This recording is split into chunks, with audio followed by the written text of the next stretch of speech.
Dear students, इस video के अंदर हम लोग देखने वाले हैं पैरामीट्रिक फंक्शंस का डिफरेंशिएशन कैसे किया जाता है। तो पैरामीट्रिक फंक्शंस आप लोग जानते हैं जिनमें x की वैल्यू और y की वैल्यू एक नए पैरामीटर के टर्म में दी होती है। मैंने आपको इससे पहले एक्सप्लेन किया हुआ है कि कांस्टेंट, पैरामीटर और वेरिएबल के अंदर क्या क्या डिफरेंस होता है, वो आप लोगों को याद ही होगा। अब सपोज दैट x की वैल्यू दे रखी है t के टर्म में और y की वैल्यू भी दे रखी है t के टर्म में। x is a function of t and y is another function जिसको हमने g बोल दिया है t। तो here x and y variable है और t इज़ अ पैरामीटर। अब इसकी हेल्प से मुझे dy ओवर dx निकालना है। तो उसके लिए मैं इसका डिफरेंशिएशन t के रेस्पेक्ट में करूँगा, dx ओवर dt। तो ये हो जाएगा f डैश t और इसका डिफरेंशिएशन dy ओवर dt जो कि हो जाएगा g डैश t। ये फर्स्ट इक्वेशन कहलाएगी और ये सेकंड इक्वेशन कहलाएगी। सेकंड इक्वेशन में फर्स्ट इक्वेशन का डिवाइड लगा देंगे, इक्वेशन सेकंड में डिवाइड लगा देंगे हम लोग इक्वेशन फर्स्ट का। तो ये हो जाएगा dy over dt upon dx over dt equals to g dash t upon f dash t। इधर dt से dt कैंसिल हो जाएगा, ये आ जाएगा dy over dx equals to g dash t upon f dash t और यही हम लोगों का dy ओवर dx हो जाएगा। किसी किसी क्वेश्चन में कई बार ऐसा भी होता है कि हम लोग इन दोनों इक्वेशंस के अंदर t को एलिमिनेट कर पाते हैं। यदि हम t को एलिमिनेट करके x और y में एक इक्वेशन बना लेते हैं तो वहाँ से भी हम लोग dy ओवर dx कैलकुलेट कर सकते हैं। तो इस तरीके से पैरामीट्रिक फंक्शन की डिफरेंशिएशन हम लोग दो मेथड से कर सकते हैं। पहला मेथड ये है कि इसका डिफरेंशिएशन अलग, इसका डिफरेंशिएशन अलग करेंगे और फिर दोनों को डिवाइड लगा देंगे। दूसरा मेथड ये है कि हम लोग इन दोनों से टी को एलिमिनेट कर देंगे, एक्स और वाई में एक इक्वेशन मिलेगी, वहाँ से हम लोग d Y over d x निकाल देंगे। मैं आपको दोनों ही तरह के क्वेश्चंस को एक्सप्लेन करूँगा जिससे कि आप लोगों को कॉन्सेप्ट क्लियर हो जाए। चलिए हम लोग पहला एक एग्जाम्पल देखते हैं। इसके अंदर एक पहला एग्जाम्पल के अंदर हम लोगों को एक्स और वाई की वैल्यूज़ दी हुई हैं। मान लीजिए एक्स की वैल्यू दी हुई है A cos T plus 1/2 log 10 square T by to.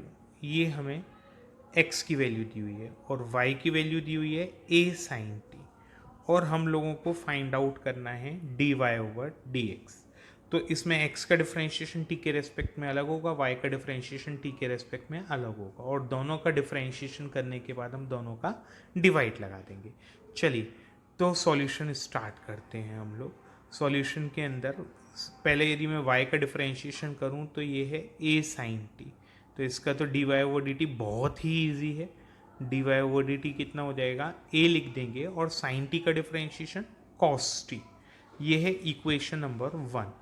अभी x का डिफरेंशिएशन करते हैं। x की वैल्यू है a cos t plus 1/2 log 10 square t by 2। ऐसा करने के बाद अब हम लोग इसका डिफरेंशिएशन आगे करेंगे तो dx ओवर dt कर दें। हम इसका डिफरेंशिएशन कर देते हैं, ये है dx ओवर dt। इधर a कांस्टेंट। अच्छा मुझे बताइए cos t का डिफरेंशिएशन क्या होता है, माइनस साइन टी। अच्छा एक चीज़ है कि ये जो 2 है ये आगे आ सकता है, पावर जो है वो आगे आ जाती है। तो मैं इस 2 को पहले से आगे लिख दे रहा हूँ और इस 2 से ये 2 कैंसिल कर देता हूँ। अब log 10t/2 का करोगे तो क्या होगा बेटा, log 10t/2 का हो जाएगा log x का 1/x होता है तो log 10t/2 का 1/10t/2। फिर चेन रूल से किसका करेंगे अपन, 10t/2 का। तो 10t/2 का क्या हो जाएगा, सेक स्क्वायर t/2। फिर t/2 का क्या होगा, 1/2। तो 1/2 मल्टीप्लाई में आ जाएगा। अब इसको हम थोड़ा सा सिंप्लीफाई करते हैं। a minus sine t as it is plus 1/10 को क्या लिख देंगे, sine upon cos, sine t/2 upon cos t/2। तो कॉस t/2 पहुंच गया ऊपर। इंटू सेक स्क्वायर नीचे आएगा तो क्या हो जाएगा cos square T by to, और साथ में जो अपॉन का 1/2 का 2 था वो ये लिख दिया। एक कॉस से एक कॉस कैंसिल हो गया।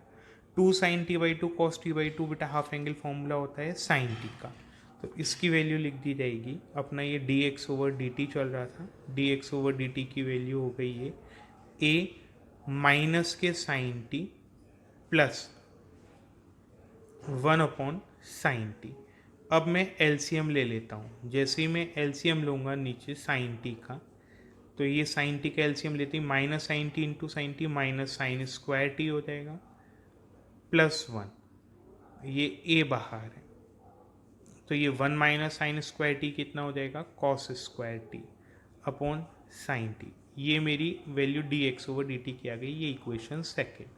अब मैं इक्वेशन फर्स्ट के अंदर इक्वेशन सेकेंड का डिवाइड लगा देता हूँ। जैसे इक्वेशन फर्स्ट में मैं इक्वेशन सेकेंड का डिवाइड लगाऊंगा, तो इक्वेशन फर्स्ट में D Y over D T की वैल्यू थी और इक्वेशन सेकेंड में D x over D T की वैल्यू थी।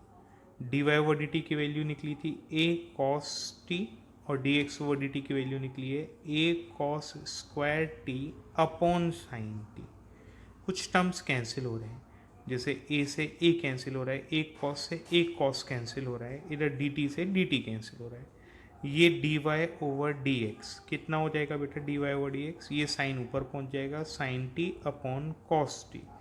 Sign t upon cos t को आप लिख सकते हैं टेन टी, तो यही आप लोगों का आंसर भी हो जाएगा। तो इस तरीके से d Y over d x की वैल्यू मिल गई आपको टेन टी। तो इस तरीके से हम लोग कई बार क्या करते हैं कि इनमें रिलेशन बना के भी सॉल्व कर सकते हैं, तो उससे भी हम लोगों का कई बार थोड़ा इजी पड़ जाता है। बट ये डिपेंड करता है कि अपने ऊपर कि अपने को कैसे सॉल्व करना है। अब मैं एक क्वेश्चन को दोनों मेथड से सॉल्व करके बताता हूँ, जिसके अंदर हम लोग एक्स वाई के अंदर इक्वेशन बना के भी सॉल्व कर सकते हैं और साथ के अंदर बिना एक्स वाई के अलग अलग डिफ्रेंशिएशन करके भी सॉल्व कर सकते हैं। जैसे